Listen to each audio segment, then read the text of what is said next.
नमस्कार दोस्तों, आज अपन करंट अफेयर स्टार्ट करते हैं। राजस्थान बजट के बारे में अपन पढ़ रहे थे, तो इसमें मैं आपको बता दूं नगरीय विकास में लेकर बजट में ये चर्चाएं की गई है कि औद्योगिक विकास हेतु जितने भी विभाग बने हुए हैं उन विभाग की आपसी में प्रतिस्पर्धा इंडेक्स, कॉम्पिटिटिव इंडेक्स निकाला जाएगा।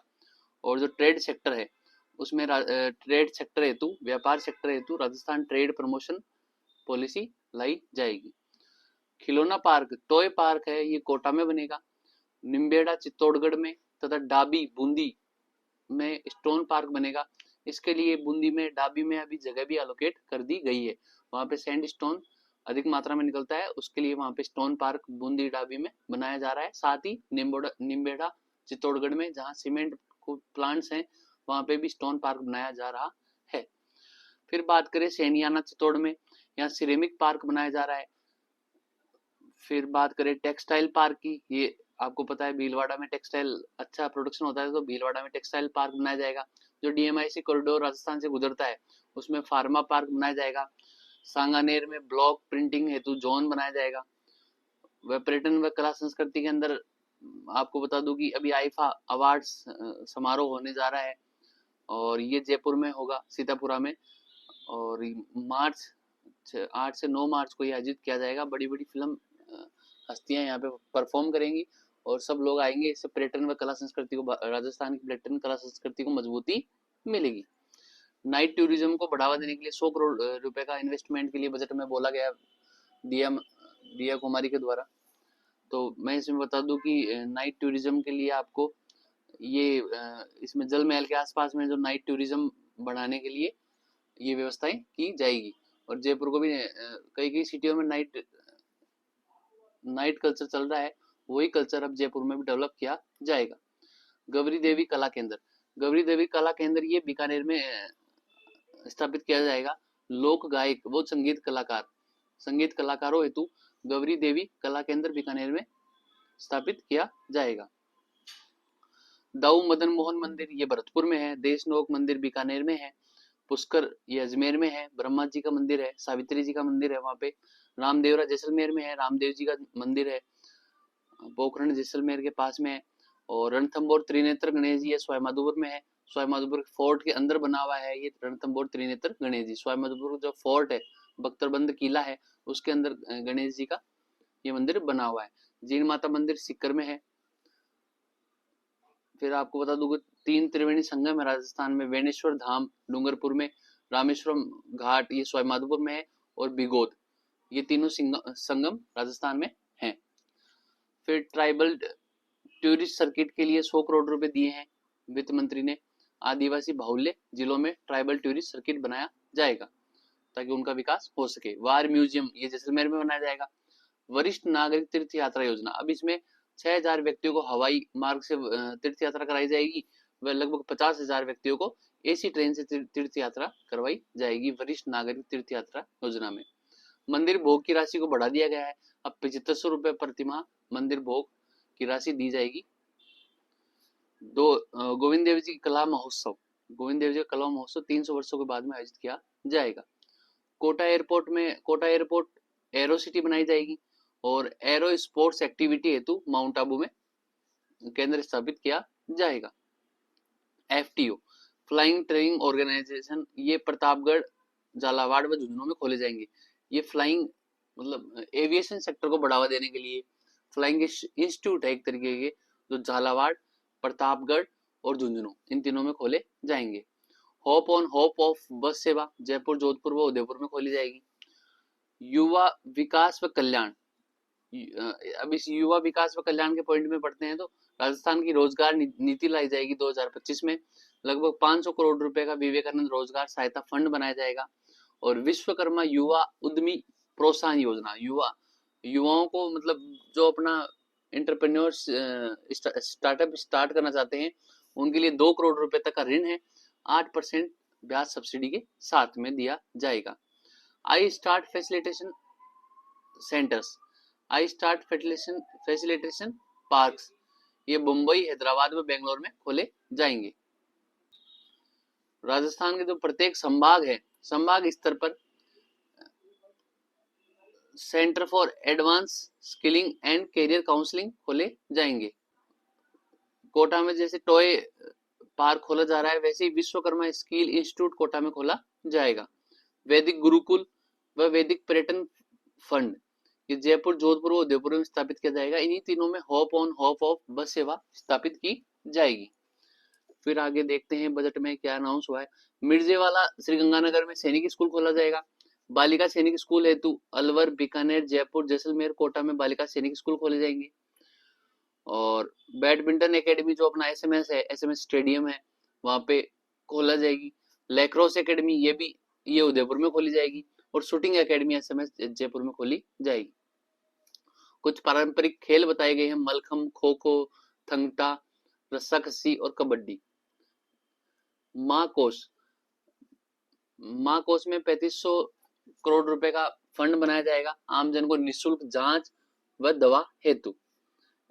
मुख्यमंत्री आयुष्मान योजना है ये और स्वास्थ्य विभाग की है। माँ नेत्र बाउचर योजना में क्या किया जाएगा, आंखों की जांच व निःशुल्क चश्मे प्रोवाइड किए जाएंगे। फिट राजस्थान एक अभियान है जिसमें 50 करोड़ रुपए का फंड बनाया जाएगा। डाइट व ईडिबल ऑयल की मात्रा न्यूनतम 10% की कमी करनी है, डाइट व ईडिबल ऑयल की मात्रा। और जीरो एक्सीडेंट जोन 3 जगह बनाया जाएगा। एक तो जो अपना दिल्ली से जयपुर जो रास्ता आ रहा है उसको जीरो एक्सीडेंट जोन बनाया जाएगा। और जयपुर से जो आगरा जा रहा है उसको भी जीरो एक्सीडेंट जोन बनाया जाएगा। और जयपुर से कोटा हाईवे है उसको भी जीरो एक्सीडेंट जोन बनाया जाएगा। जो पेंशन है उसमें बढ़ाकर उसको 1250 रुपए कर दी गई है। लघु व सीमांत किसानों के लिए, दिव्यांगों के लिए, एकल नारी के लिए, विधवा के लिए, मतलब मिनिमम इतनी तो मिलेगी गारंटेड पेंशन, ये कर दी गई है। दादू दयाल घुमंतु सशक्तिकरण पोषण अभियान, इसमें विमुक्त घुमंतु और अर्ध घुमंतु समुदायों के लिए ये योजना है। फिर बात करें गिग वर्कर्स के लिए 350 करोड़ का फंड है। जो अनऑर्गेनाइज सेक्टर में काम करते हैं गिग वर्कर्स, जैसे स्विगी, जोमेटो, इन सब का डिलीवरी बॉय होते हैं, उन सब के लिए 350, उन सब के कल्याण के लिए 350 करोड़ रुपए का फंड बनाया जाएगा। महज भत्ते को बढ़ा दिया गया है, 3250 रुपए कर दिया गया है आवासीय संस्थानों में जो दिया जाता है।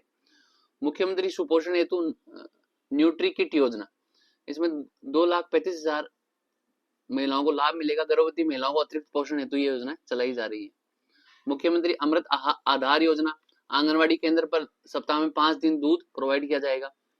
और कारागार, अजमेर जो कारागार है उसका नाम Rajasthan institute of correctional administration and research के रूप में उसको क्रमोन्नत कर दिया गया है अजमेर जेल को। डिजास्टर रिकवरी डेटा सेंटर ये जोधपुर में खोला जाएगा। Disaster recovery data centre. Banswara में सेंटर ऑफ एक्सीलेंस ऑफ मेज, मक्के के लिए सेंटर ऑफ एक्सीलेंस खोला जाएगा। भरतपुर में centre of excellence of honey bee keeping, मधुमक्खियों के पालन के लिए सेंटर ऑफ एक्सीलेंस भरतपुर में खोला जाएगा। ग्राम का आयोजन किया जाएगा global Rajasthan agri tech meet, agriculture में नई तकनीकों को बढ़ावा देने के लिए ग्राम का आयोजन किया जाएगा। मिनी फूड पार्क अनूपगढ़ में खोला जाएगा। सांचौर में एग्रो फूड पार्क खोला जाएगा। और 12 में लहसुन उत्कृष्टता केंद्र खोला जाएगा। नवीन बाईपास प्रोटीन पशुआहार संयंत्र ये नाथद्वारा राजसमंद में और उदयपुर में खोला जाएगा। गौशाला नंदीशाला हेतु अनुदान बढ़ा दिया गया है, 50 रुपए पर डे कर दिया गया है। बस्सी में सेक्स सॉर्टेड सीमन लैब बनाई गई है। ग्रीन बजट, अब वाला जो बजट है वो ग्रीन एनर्जी को समर्पित है, मतलब रिन्यूएबल एनर्जी को समर्पित है। अपन ज्यादा से ज्यादा सौर ऊर्जा, पवन ऊर्जा इनका काम करें और सस्टेनेबिलिटी को जिए, इसको समर्पित ये बजट है। तो ग्रीन बजट अब की बार राजस्थान में पहली बार निकाला गया है, साथ में ही अपने बजट के। इसके 10 पॉइंट है। Climate change adoption, forest and environment, biodiversity ecology, sustainable agriculture, water harvesting and recharge, sustainable land use, green economy, recycling and waste disposal, circular economy, clean tech development, green audit, capacity building and education and skills, green funding, ये सभी इसके 10 point है। 5 वर्ष का अपना climate change adaptation plan बनाया जाएगा 2030 तक का। साथ में centre of excellence for climate change के लिए 150 करोड़ का फंड बनाया जाएगा। क्लाइमेट चेंज को देखते हुए मिशन हरियालो राजस्थान स्टार्ट किया गया था, इसमें 10 करोड़ पौधे लगाए गए। और एक पॉलिसी है राजस्थान की ट्री आउटसाइड फॉरेस्ट, जंगल के बाहर पेड़ लगाने की पॉलिसी। एग्रो फॉरेस्ट्री पॉलिसी है। घड़ियाल संरक्षण के लिए सवाई माधोपुर के पाली घाट में एक संरक्षण केंद्र बनाया जाएगा। अबेड़ा पार्क ये कोटा में है। फिर अपन बात करें तो लेपर्ड कंजर्वेशन रिजर्व, ये अमरक महादेव उदयपुर में तथा गंगा भैरव घाटी अजमेर में लेपर्ड कंजर्वेशन रिजर्व बनाया जाएगा। नाहरगढ़ अभ्यारण्य ये जयपुर में है और इसको लेपर्ड सफारी यहाँ पे बनाई जाएगी। 25,000 महिलाओं को सोलर दीदी के रूप में क्रमोन्नत किया जाएगा, उनको स्किल सिखाई जाएगी। Rajasthan water grid corporation 4,000 crore का इसमें निवेश किया जाएगा। विश्वकर्मा युवा उद्यमी प्रोत्साहन योजना, वही है, युवा स्टार्टअप अगर खोलना चाहते हैं तो 2 करोड़ रुपए का ऋण दिया जाएगा 8% की ब्याज छूट पे। फिर बात करें आदि महोत्सव नई दिल्ली में मनाया जाएगा मेजर ध्यानचंद स्टेडियम में। परवीन प्रजापति की बात करें तो परवीन प्रजापति अलवर के हैं। इन्होंने भवाई नृत्य परफॉर्म किया और भवाई नृत्य में गिनीज बुक में अपना नाम दर्ज इन्होंने करवाया है। एक साथ 18 गिलास सर पे रख के इन्होंने भवाई नृत्य परफॉर्म किया। गुलाबो सपेरा की बात करें तो ये कालबेला नृत्य की प्रसिद्ध नृत्यांगना है, जिन्होंने कालबेला नृत्य को देश विदेश में पहुंचाया और पद्मश्री इनको मिला 2016 में और 2021 में इनको भारत गौरव अवार्ड मिला। गुलाबो सपेरा के बारे में बताया जाता है कि बचपन में इनके परिवार ने इनको त्याग दिया था, बाद में इन्होंने रोडों पर इन पे डांस किया। बाद में जयपुर की जो कोई महिला अधिकारी थी, इन्होंने इनको प्रमोट किया और इनको विदेश में भेजा। बाद में कालबेलिया डांस के रूप में इन्होंने कालबेलिया को फेमस किया और अभी यूनेस्को विश्व विरासत में कालबेलिया डांस सम्मिलित है। फिर बात करें G20 सम्मेलन की तो इस बार का G20 सम्मेलन दक्षिण अफ्रीका में आयोजित किया जा रहा है। एनालॉग पनीर की बात करें तो आजकल जो पनीर आ रहा है वो डेयरी प्रोडक्ट न होकर नॉन डेयरी प्रोडक्ट है, मतलब वो सिंथेटाइज पनीर आ रहा है, उसको सिंथेसिस करके बनाया जा रहा है, उसमें दूध की कहीं भी मात्रा नहीं है। यही एनालॉग पनीर है जो स्वास्थ्य के लिए बहुत ज्यादा हजार्डियस है। काश पटेल की बात करें, अभी बहुत ज्यादा न्यूज में थे काश पटेल, इनको FBI के निदेशक बनाए गए हैं। जो यूएसए की जो फेडरल ब्यूरो ऑफ इन्वेस्टिगेशन है, जैसे अपने CBI है, जैसे इन्वेस्टिगेशन टीम्स हैं, वैसे यूएसए में FBI है, उसके अध्यक्ष, उसके जो मेन है निदेशक हैं वो काश पटेल जो भारतीय, इनको बनाया गया है। इन्होंने अभी गीता पर हाथ रखकर वहां पे यूएसए में FBI निदेशक के रूप में शपथ ली थी और ये डोनाल्ड ट्रंप के खास करीबी हैं, इसलिए इनको ये पद मिला है। नीति आयोग के CEO की बात करें तो VVR सुब्रमण्यम नीति आयोग के CEO हैं और मुख्य आर्थिक सलाहकार नीति आयोग में है V अनंत नागेश्वरम। स्नूकर जो प्रतियोगिता होती है उसके 14वें चैंपियन बने हैं पंकज आडवाणी। फिर बात करें झांसी की रानी की तो इनके पति का नाम गंगाधर राव था। इन्होंने एक पुत्र गोद लिया था ताकि अंग्रेज इनकी जो जमीन है वो हड़प ना ले, तो दत्तक पुत्र था, उसका नाम था दामोदर राव। मॉरिशस के जो राष्ट्रीय दिवस है, मॉरिशस जो अपना राष्ट्रीय दिवस बनाने जा रहा है, वहां पे मुख्य अतिथि होंगे भारत के प्रधानमंत्री PM मोदी और मॉरिशस की राजधानी है पोर्ट लुइस। महाशिवरात्रि का त्योहार अभी बनाया जाएगा। फाल्गुन कृष्ण पक्ष की चतुर्दशी को महाशिवरात्रि बनाई जाती है। पूर्णिमा देवी वर्मन, यह आसाम की महिला है, वन्य जीव संरक्षण के लिए इनको जाना जाता है। टाइम्स मैगजीन में इनको कवर किया गया था वन्य जीव संरक्षण के लिए और वुमेन ऑफ द ईयर की सूची में ये शामिल की गई है पूर्णिमा देवी वर्मन। कृपाल सिंह शेखावत की बात करें, ब्लू पोएट्री के लिए फेमस है, पद्मश्री इनको मिला हुआ है कला विभूषण में। मऊ में इनका जन्म हुआ था 1922 में और शेखावाटी पेंटिंग्स में भी इन्होंने बहुत अच्छा काम किया था। वर्चुअल रियलिटी की बात करें तो वर्चुअल रियलिटी क्या होती है कि जैसे आप अपने रूम में बैठे हो, अपने घर पे बैठे हो और ऐसा एक चश्मा पहन लेते हो जिससे आपकी आंखों को ऐसा लगे कि मैं तो अंटार्कटिका में बैठा हूं और अंटार्कटिका के पूरे सीन आपकी आंखों के सामने आते हैं और आप जो इंस्ट्रूमेंट है वर्चुअल रियलिटी के जो गियर्स हैं उनके द्वारा आप उसको फील भी कर सकते हो। तो इसको बोलते हैं आभासी दुनिया। आभासी दुनिया में आप चले जाते हो जबकि आप वहां मौजूद नहीं रहते, ये केवल आभास आपको होता है और वो रियल टाइम आभास होता है। ये वर्चुअल रियलिटी है। आजकल गेमिंग के लिए, दुनिया घूमने के लिए और एजुकेशन सेक्टर में, हेल्थ में, ऑपरेशन के लिए, इन सब के लिए वर्चुअल रियलिटी का यूज किया जाता है। इसके लिए आपको एक वर्चुअल सेट जिसमें खूब सारे गियर्स, एक चश्मा होता है, चश्मे जैसी डिवाइस पहननी पड़ती है, इसे वर्चुअल रियलिटी बोलते हैं। पेंगोंग झील की बात करें तो लेह में, लद्दाख में ये पेंगोंग झील है। लेह में एक मैग्नेटिक हील है। मैग्नेटिक हील ऐसे है कि मैग्नेटिक हील लेह की इसलिए फेमस है, वहां पे कोई गाड़ी आप छोड़ दोगे तो वो गाड़ी ढलान की ओर, नीचे की ओर न जाकर वापस ऊपर की ओर जाती है, बंद गाड़ी भी, बिना कोई धक्के, बिना कोई फोर्स लगाए बिना वो ऊपर की ओर चढ़ जाती है। इसे मैग्नेटिक हील बोलते हैं, मतलब चुंबकीय पहाड़ी बोलते हैं कि ये चमत्कार ही है कि वो ऊपर की ओर जाती है गाड़ी बिना धक्के के।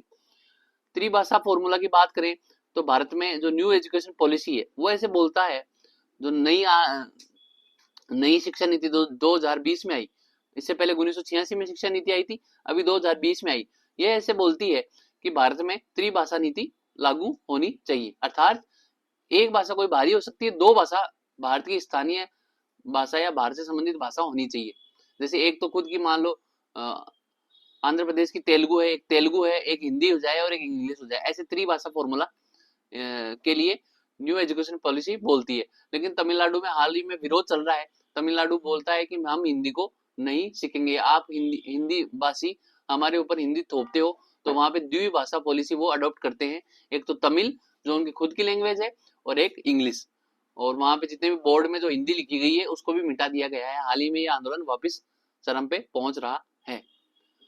तो चर्चा ये है कि PM school for rising India योजना, ये एक पीएम योजना है जो न्यू एजुकेशन पॉलिसी में है। ये योजना तो अडॉप्ट करना चाहता है तमिलनाडु, लेकिन वो त्रिभाषा फॉर्मूला न्यू एजुकेशन पॉलिसी में अडॉप्ट नहीं करना चाहता। ये पूरा मुद्दा है। दुबई में टेनिस चैंपियनशिप ट्रॉफी हुई थी, जिसके विजेता मीरा, जो रूसी महिला है, वो उन्होंने ये टेनिस चैंपियनशिप ट्रॉफी जीती है। इन्होंने आर्यना सबालेंका, इन सब बड़े बड़े प्लेयर्स है, इन सबको हरा दिया है। डाबी बूंदी में मैंने आपको बताया स्टोन पार्क बनाया जाएगा, एक स्टोन पार्क नीमबेड़ा चित्तौड़गढ़ में भी बनाया जाएगा। फिर बात करें सुकरात की, तो सुकरात के पास एक बार ये स्टोरी है, सुकरात के पास एक धनी व्यक्ति गया, और सुकरात जब अपने भक्तों को प्रवचन दे रहे थे तो वो धनी व्यक्ति आके वहां बैठ गया।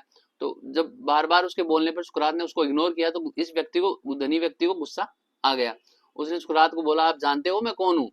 मतलब उस व्यक्ति को बहुत ज्यादा अहंकार था। उसने बोला कि आप मेरी बात ही नहीं सुन रहे, मैं इन सबको खरीद लूं, मेरे पास इतना पैसा है, मैं पूरा एथेंस को खरीद लूं, मेरे पास इतना पैसा है। तो सुकरात ने कहा कि चलो ठीक है, आप बैठो, तसल्ली रखो। तो सुकरात ने फिर उसको बताया कि एक मैप लाए सुकरात, पूरे वर्ल्ड का मैप। उसमें उससे पूछा कि एथेंस कहाँ है इसमें? तो उसने बताया कि एथेंस तो बहुत छोटा सा है, मेरी अंगुली जितना भी नहीं है, ये एथेंस है। और कि ये एथेंस है तो ठीक है, इसमें बताओ तुम्हारा घर कहाँ है? कि मेरा घर तो दिख भी नहीं रहा, बहुत छोटा है, वो तो कैसे दिखेगा मैप पे? कि फिर अपने घर में, मतलब तुम्हारा घर इतना छोटा है फिर भी आप प्राउड कर रहे हो, पूरा विश्व कितना बड़ा है, और ऐसी एक पृथ्वी में एक विश्व है, ऐसी तो असंख्य पृथ्वियां बनी हुई है, फिर आप किस बात का अहंकार कर रहे हो? अर्थात इन्होंने बताया कि अहंकार नहीं करना चाहिए व्यक्ति को, अहंकार दुखों का कारण होता है। ये एक टेल्स थी जो सुकरात के द्वारा उस धनी व्यक्ति को समझाई गई, और उसका मीन्स ये निकलता है कि अहंकार व्यक्ति को नहीं करना चाहिए, क्योंकि फिर अहंकार से उसको बहुत सारे दुख सामने आएंगे। मेजोराना की बात करें तो माइक्रोसॉफ्ट का एक पहला क्वांटम प्रोसेसर है मेजोराना। जर्मनी के नए चांसलर संभावित है फेडरिक मैथर्स। ये संभव है कि जर्मनी के नए चांसलर ये बन जाए। सहकारिता आंदोलन की बात करें, सहकारिता क्या होती है? एक सबके लिए सब एक के लिए। अभी भारत में क्या है, सहकारिता नया कॉन्सेप्ट नहीं है, बहुत पुराना कॉन्सेप्ट है। भारत में कुएं, बावड़ी, इन सबको पहले गांव के लोग बाग एक साथ रहकर संभालते थे, ओरण, इन सबको एक साथ रहकर गांव के लोग बाग संभालते थे, वही सहकारिता थी। और 1904 में इसके लिए पहली बार एक्ट लाया गया, सहकारिता क्रेडिट सोसाइटी एक्ट, करजन के टाइम पे। फिर बात करें तो भारत सरकार की जो टैगलाइन है, सहकार से समृद्धि, सहकार से समृद्धि, ये भी भारत सरकार ने माना है कि सहकार से ही समृद्धि संभव है।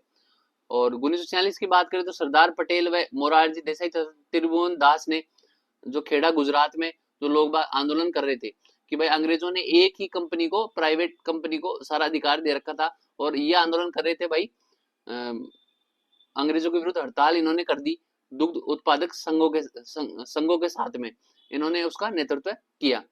तो जब हड़ताल करी तो फिर अंग्रेजों ने दो प्राथमिक दूध उत्पादक संघ बनाए सबसे पहले 1946 में, और फिर 4 दिसंबर को ही अमूल की स्थापना हुई खेड़ा गुजरात में सहकारी दूध उत्पादन मिल्क यूनियन की।